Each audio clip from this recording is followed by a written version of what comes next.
Hello, I'm Sam Stovall, Managing Director, U.S. Equity Strategy. In this week's Sector Watch, found on www.getmarketscope.com, I told investors not to forget how high-yielding issues reacted to last year's threat of rising rates.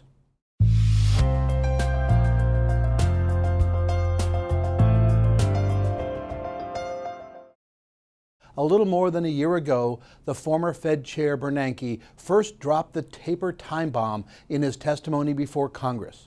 In the subsequent month, the S&P 500 slumped nearly 6%. Since late June 2013, the S&P 500 has regained its bullish bias and is now more than 15% higher than the pre-taper peak. Yet things are certainly not back to normal. The yield on the 10-year note is more than 80 basis points above where it was at its pre-taper talk level, despite undergoing a counter-trend rally so far this year.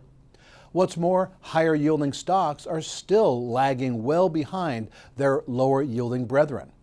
Even more telling is that nearly 1/4 of all companies yielding 2.5% or more remain underwater, having recorded a decline in price and dividends in the past year. In addition, the forward-year PE ratio for the higher-yielding category is currently trading at a 20% premium to the S&P 500 index.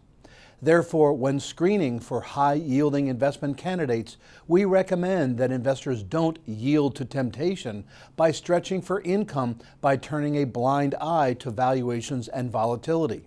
If the yield looks too good to be true, it probably is, and will likely increase your portfolio's overall beta when bond yields start moving higher once again. In other words, don't chase yield for yield's sake, but incorporate other fundamental valuation parameters into your search. I'm Sam Stovall, and I'll talk with you again next week.